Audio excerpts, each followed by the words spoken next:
Tell me, now you playing truth or dare? Are you playing truth or dare? 넌 포기하고 싶은 꿈 천천히 오래 걷고 싶어 until the end of time 지금 난 간절 Want me to be the bad guy? Fine. Now I'm the bad guy.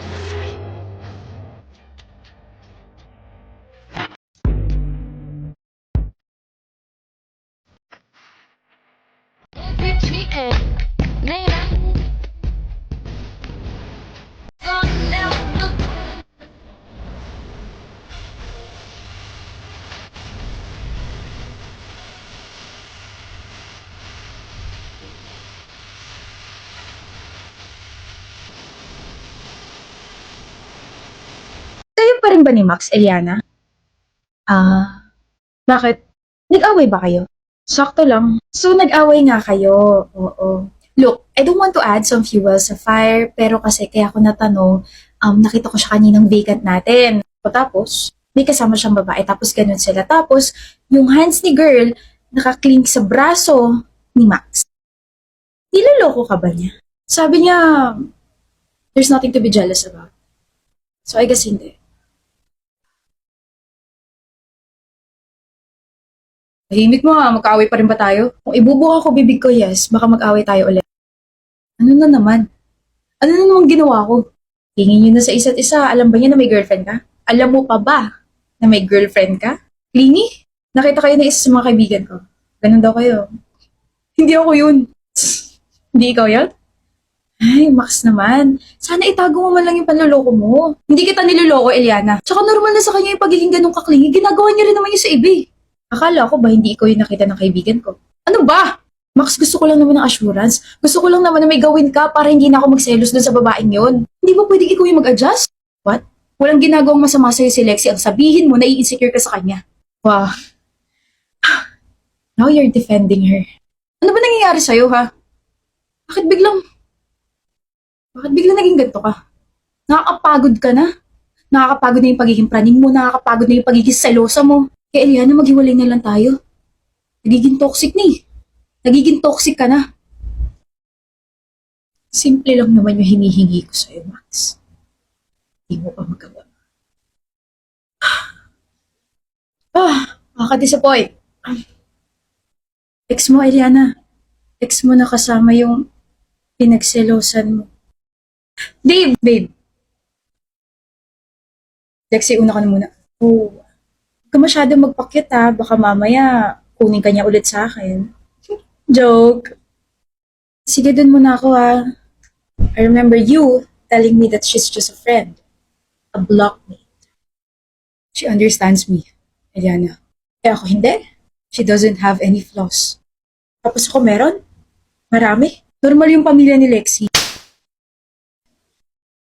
I hope you're not in hell. Eliana. Normal naman kami ah. Sino siya para sabihin hindi normal yung pamilya ko? Ano karapatan niya para i-compare yung pamilya ko dun sa babaeng yun? Hindi naman kasalanan ni mama na she's mentally ill. Hindi niya yun kasalanan. Kaya anong karapatan ni Max na insultuhin si mama ng gano'n? Eliana. Max? Kanina pa kita hinihintay. Hinihintay mo ko? Anong ginagawa mo rito sa tapat ng classroom namin? I know, para akong baliw sa sasabihin ko pero take me back. What? I'm so sorry for everything, Eliana. Hindi dapat ako nakipaghiwalay sa'yo. Hindi ko dapat ginawa yun, hindi dapat kita sinaktan. Ha? Niloko ko ni Lexi. Niloko ka? Bakit ka niloko? Wait, niloko ka kaya ka babalik sa akin. I'm sorry. Si Lexi became my karma. Niloko niya ako and pinamukha niya sa akin na hindi dapat kita iniwan, hindi dapat kita pinagpalit for her, which made me realize that I still love you and I still miss you. Mahal mo pa ako? Talaga? Ito. Flowers, babe. Sabi ko na eh. Sabi ko na mahal mo pa ako. Sabi ko na babalik ka sa akin.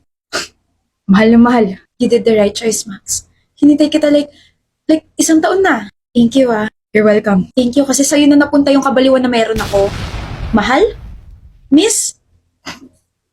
Baka gusto mo isampal ko sa'yo itong bulaklak na bigay mo.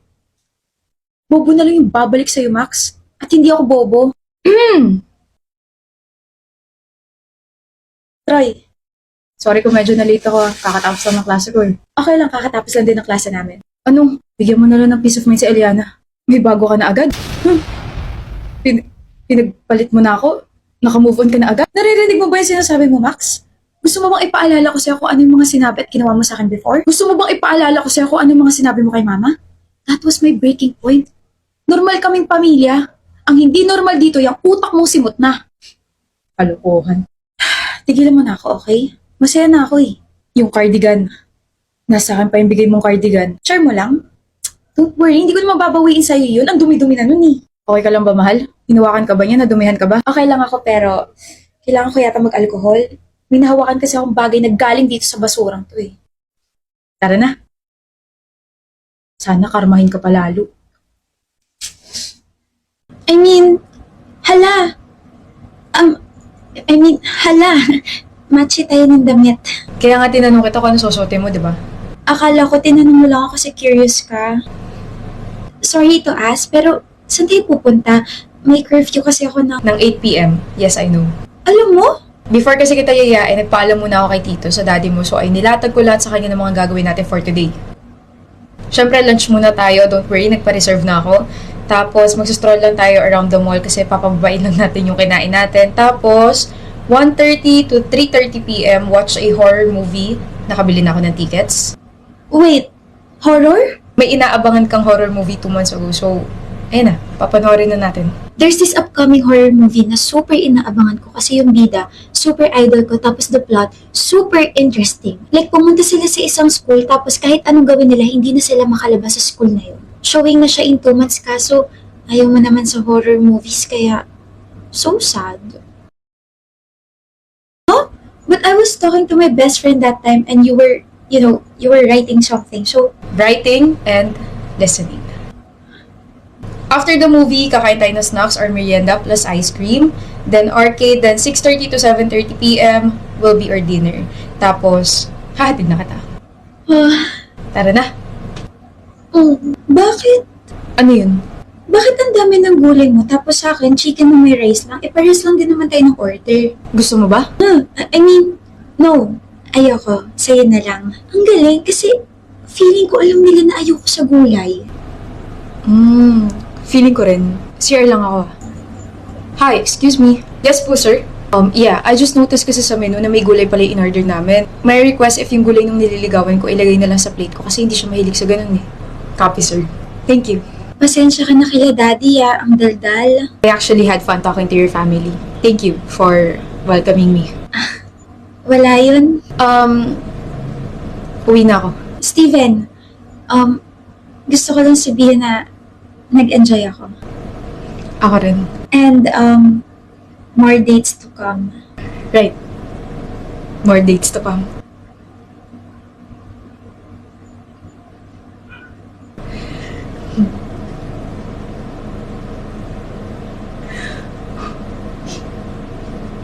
Ang gwapo mo naman. Papahuli ba ako kasi yung kadate ko ngayon.